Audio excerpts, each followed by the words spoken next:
رزق حلال کا جو حصول ہے کیا آسان ہے یا مشکل؟ اعوذ باللہ من الشیطان الرجیم، بسم اللہ الرحمن الرحیم۔ قال اللہ تعالیٰ فی القرآن المجید یا ایھا الذین آمنوا کلوا من طیبات ما رزقناکم واشکروا اللہ۔ آمنت باللہ، صدق اللہ العظیم۔ تمام تعریفیں اللہ رب العزت کے لیے جو کہ خالق کائنات ہے، اور لاکھوں درود و سلام میرے آقا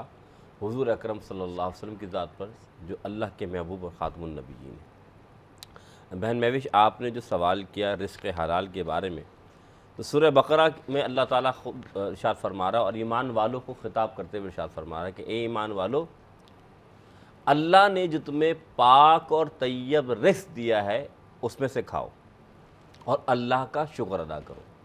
مراد یہ ہے کہ جو اللہ تعالیٰ نے ہمیں نعمتیں دی ہیں اور اس میں اللہ تعالیٰ نے ہمیں جہاں نباتات دیے ہیں، حیوانات دیے ہیں، جہاں اللہ تعالیٰ نے درخت و اشجار دیے ہیں، تو اللہ تعالیٰ نے یہ بھی ہمیں باضابطے بتا دیا اور یہ کیٹیگری سمجھا دی کہ کون سے جانور آپ کے لیے حلال ہیں اور کون سے جانور آپ کے لیے حلال نہیں ہیں۔ مراد کے تو جانور تو سبھی ہیں نا، لیکن اللہ نے یہ بھی واضح کر دیا کہ جو رزق حلال ہے آپ نے کیسے کھانا ہے اور کیسے کمانا ہے۔ پھر اس کے ساتھ ساتھ یہاں پر یہ بھی فرمایا کہ پھر اللہ کا شکر بھی ادا کرو کہ اللہ تعالیٰ نے اتنی ساری مخلوقات میں تمہیں کیٹیگری سمجھا دی کہ کیا چیز تمہارے لیے حلال ہے اور کیا چیز تمہارے لیے حلال نہیں ہے، حرام ہے۔ تو سب سے پہلی بات کہ ایمان والوں کو اس بات کا بہت خیال رکھنا چاہیے کہ جو اللہ نے انہیں رزق دیا ہے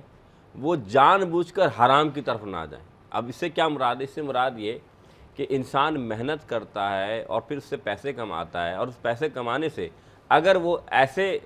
حلال گوشت کے بجائے حرام گوشت کی طرف جائے تو پھر آپ سوچیں کہ اللہ تعالیٰ کی اس نے ناشکری کی۔ اسی طریقے سے ذریعہ اس نے اللہ تعالیٰ نے ذریعہ بنایا حلال طریقے کا کمانے کا، لیکن اس نے حرام طریقہ یعنی رشوت لے کر یا ناجائز منافع لے کر یا سود کے ذریعے کو وہ مال کمایا۔ تو حدیث پاک میں میرے آقا علیہ الصلوۃ والسلام فرماتے ہیں کہ سود سے یا حرام مال سے بنا ہوا گوشت جو انسان کے، اس کو صرف جہنم کی آگ ہی پاک کر سکتی ہے۔ مراد یہ کہ آج آپ کرپشن کہتے ہیں کہ ہم بڑے لوگ نعوذ باللہ کرتے ہیں جو، لیکن بات یہ کہ آج ہمیں خود تمیز نہیں رہتی کہ ہم کیا کر رہے ہیں۔ ٹھیلے والے سے ہم کیلا یا کچھ لے رہے ہیں تو کچھ تو ہاتھوں میں خود ہی آ جاتا ہے، یا چنا ہو رہا ہے، پہلے 4 چنے ہم کھا جاتے ہیں، پھر پوچھتے ہیں بھائی کیسے بھاؤ ہے، تو جو کھا چکے اس کا حساب کون دے گا۔ بات یہ کہ ہمیں دیکھنا چاہیے کہ جو ہم کر رہے ہیں وہ فعل اللہ اور اس کے رسول کی رضا پہ ہے کہ نہیں۔ ایک اور بات جو بتانا چاہتا ہوں، کیونکہ آج تجارت بھی ہمارا موضوع ہے، تو اللہ نے تجارت کو حلال قرار دیا، حرم الربا، اور ربا یعنی کہ جو سود ہے اس کو حرام قرار دیا۔ تو ہم آج کے جو نظام بینکاری ہے یا جو صورتحال چل رہی ہے، ہمیں بہت خیال رکھنا پڑے گا کہ ہم کس نظام کے تحت اپنے رزق کو کما رہے ہیں یا اس کے ساتھ واقعتاً ہم انصاف کر رہے ہیں، کیونکہ یہ جو رزق ہے نا، برکت تبھی ہوگی۔ آپ اس کی مثال ایسے لے لیں، آپ تھوڑا کمائیں حلال، جیسے آپ نے شروع میں کہا، اللہ اس میں کثیر برکت دے دے گا، لیکن آپ کثیر تعداد میں حرام کمائیں، اللہ تعالیٰ اس میں تھوڑی سی بھی برکت نہیں دے گا۔